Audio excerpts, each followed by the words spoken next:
Góðan daginn. Gaman að sjá ykkur öll hérna í dag. Mér langar til þess að deila með ykkur nokkrum hugsunum í tengslum við versið sem hann Helgi las fyrir okkur áðan og sérstaklega varðandi síðasta hluta þessa ritningastaðar, en það er hið eilífa líf að þekkja þig, hinn eina sanna Guð og þann sem þú sendir, Jesúm Krist. Hefur þú nokkuð tíma velt fyrir þér spurningunni, þekki ég Guð? Spurning sem í sjálfu sér felur í sér viðurkenning á því að Guð er til, en jafnframt felst í þessari spurningu ákall sem sprottin er af þrá eftir að þekkja hann. Er hægt að fá fullnægjandi svar við þessari spurningu, þekki ég Guð? Hvenær get ég sagt að ég þekki Guð? Spurningin sem ofta hljómar í dag er ekki hvort maðurinn þekki Guð. Heldur er þessi spurning miklu áleitnari, er Guð bara yfir höfuð til? Ungur blaðamaður skrifaði nýlega stuttagrein í Morgunblaðið sem þið hafi kannski lesið undir yfirskriftinni Fágæt umræða sjálfan Guð. Og hann segir, umræðan Guð er eðlilega stórbrotin og frá henni eru sprottin mörg af mögnuðustu listaverkum heims. Og einnig mörg af þeim afrekum sem vekja undrun og eftirtekt. En þessi umræði er einnig á tímum leiðigjörn og á síðustu áratugum hefur hún orðið rýrari að innihaldi en oftast áður. Ræður þær mestu ómálefnalegt og vanstillt tal þeirra sem sjá trúnni allt til foráttu. Sú umræða sem þaðan sprettur hefur engu bætt við þá áleitnu og leið áhugaverðu spurningu hvort að Guð er til og hvort hann eigi hlut að máli þegar að tilvist okkar er annars vegar. Er ef til vill enginn Guð? Hvernig stendur á því að í vestrænu samfélagi sem hrósar sér af framförum liðinna áratuga allt frá iðnbyltingunni í byrjun 19. aldar til okkar tíma, þá þykir það mikilvægt umræðuefni að velta fyrir sér hvort að Guð er til eða hvort hann er ekki til. Ef til vill liggur svarið í samþykkt frá þingi lúterska heimssambandsins í Helsinki árið 1963, en þar er bent á að nútímamaðurinn spyrji ekki lengur, hvernig öðlast ég náðuga Guð? Spurning hans er mun róttækari og veigameiri, hvar ertu, Guð? Nútímamaðurinn þjáist ekki lengur vegna reiði Guðs, heldur vegna fjarlægðar hans. Hann líður ekki lengur vegna syndar sinnar, heldur fyrir tilgangsleysi tilveru sinnar. Hann spyr ekki lengur náðugan Guð, heldur bara yfirleitt hvort að Guð er til. Og þessi tilvitnun er tekin úr opinberri skýrslu frá þinginu sem haldið var í Helsinki. En hvers vegna er Guð svona fjarlægur nútímamanninum? Hefur Guð dregið sig í hlé? Hefur Guð ákveðið að víkja smátt og smátt eftir því sem að þekking mannsins og færni á sviði vísinda eykst? Eða getur það verið að aukin þekking og færni nútíma mannsins hafa fært honum hroka sem í vaxandi mæli ýtir Guði til hliðar? Getum við sem kristin kirkja leitt þessa umræðu tilvist Guðs hjá okkur? Vísindaleg rökhyggja sem hafnar tilvist Guðs, hún ögrar í vaxandi mæli ungu fólki í dag og líka þeim sem eldri eru. Og hún krefst svara röksemdafærslu það hvort að Guð er til. Ýmsir þekktir vísindamenn segja, það er engin Guð. Og þar með kristinni trú ýtt út úr skólakerfinu með þeim rökum að það er ekki hægt að sanna tilvist hans. og það samræmist ekki nútíma manni að viðurkenna eitthvað sem hann getur ekki þreifað á og hann getur ekki sannað. Á meðal þeirra vísindamanna sem að halda því fram að það sé engin Guð þekkt nafn, sennilega þekktasti núlifandi vísindamaður sem eðlisfræðingur að nafni Stephen Hawking. Hann skrifaði ekki fyrir löngu bók sem heitir The Great Design. Hann hefur skrifað fleiri bækur eins og The Brief History of Time og í þessum bókum hann að velta fyrir sér uppruna alheimsins. Og hann kallar fram rök fyrir því, þörf fyrir Guð? Og niðurstaðan svo, nei, vísindin hafa komist að þeirri niðurstöðu að það ekkert rúm fyrir Guð lengur. Og hann heldur því meira segja fram að þetta með mikla hvell, að í raun og veru sé staðan svo frá sjónarhóli vísindana að alheimurinn hafi skapað sjálfa sig og geti endurskapað sjálfa sig í gegnum þyngdarlögmálið. Og þetta vekur athygli. Þetta vekur athygli ungs fólks í dag. Og það eru fleiri sem að tala á þessum nótum.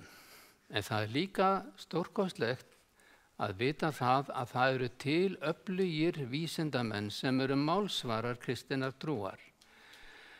Og ég veit ekki hvort að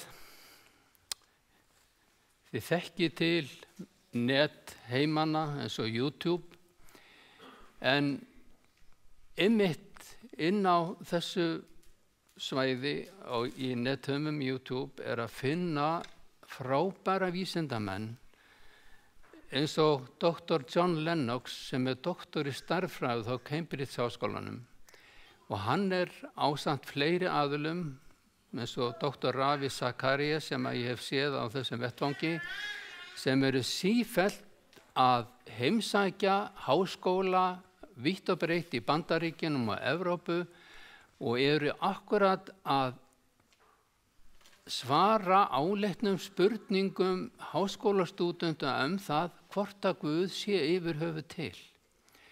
Og John Lennox skrifaði bók sem hann kallar Guð og Stephen Hawking.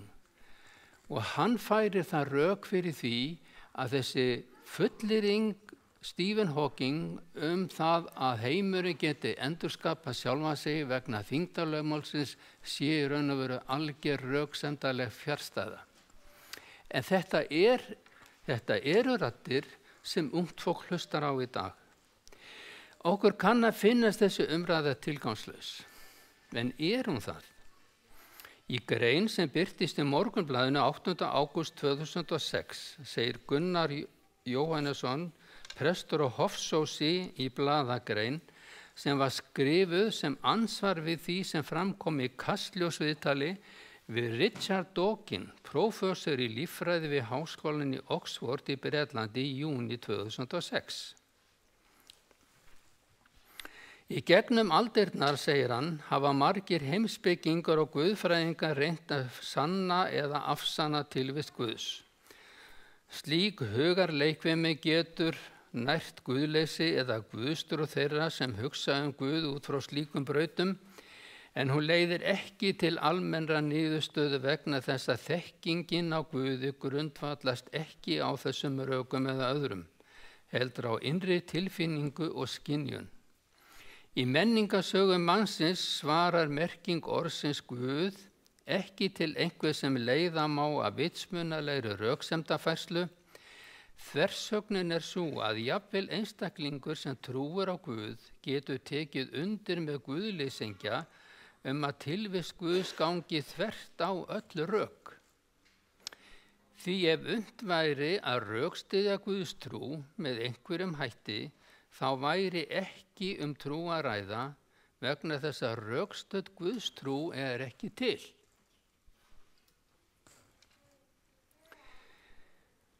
Það athyglivert að þessi niðurstaða Gunnars í þessari blaðagrein sem var skrifuð sem andmæli við Richard Dawkins sem skrifaði bókina The God Illusion eða Guðs blekkingin og heldur því þar fram að Guð sé ekki til og öll trú sé bábilja og sé í raun og veru fjötur fætur mannsins. En þessi niðurstaða Gunnars akkurat í samræmi við það sem Páll segir í 11. kafla Hebreabréfsins. Hann segir að trúin fullvissa það sem menn vona og sannfæring þá hluti sem ekki auðið að sjá.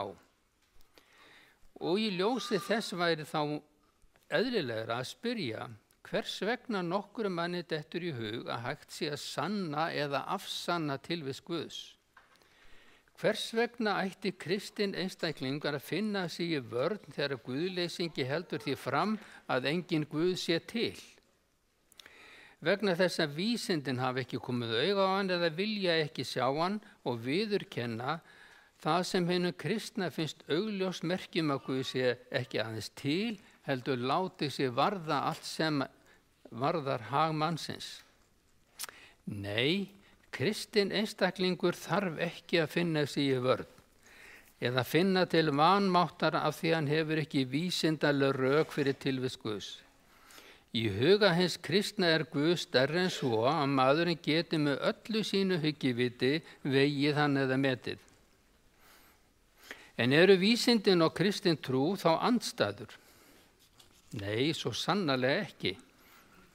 Þó þeim iðulega stillt upp sem andstæðum. Vísindalegar uppgötvanir eru hinu kristna opinberunum, skaparan og undraverða hönnun hans sem þó spillt vegna áhrifa syndarinnar. Nærtækt dæmi það kann að vera ráðstefna sem var haldin ekki fyrir svo löngu á Hlíðardalsskóla og ráðstefnan var á vegum stofnunar á sviði jarðfræðirannsókna sem leggur áherslu á rannsóknir á sviði náttúruvísinda með hliðsjón af frásögnu Biblíunnar sköpun. En af hverju verður tilvist Guðs aldrei sönnu með aðferðum vísindanna? Það ekki vegna þess að sé ekki til nægar vísbendingar allt sem við sjáum og þekkjum í náttúrunni og lífið sjálft sé til orðið af hendi skapara allara hluta, heldur vegna hrokamannsins annars vegar og hins vegar vegna þess að menn vilja ekki viðurkenna að þeir beri ábyrgð gagnvart einhverjum sem þeim æðri. Mótvægið við þessu öllu saman, fullyrðingunum að ekki sé hægt að sýna fram á tilvist Guðs, það sem að Páll segir, fullvissan og sannfæringin það að Guð sé til. En það eitt að eiga fullvissu og sannfæringu að Guð sé til og það annað að þekkja hann.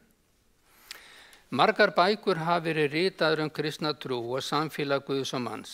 Margar ræður eru haldnar þetta efni og sjálfsagt út frá mismunandi sjónarmiðum. Hjálpa þær okkur til að þekkja Guð?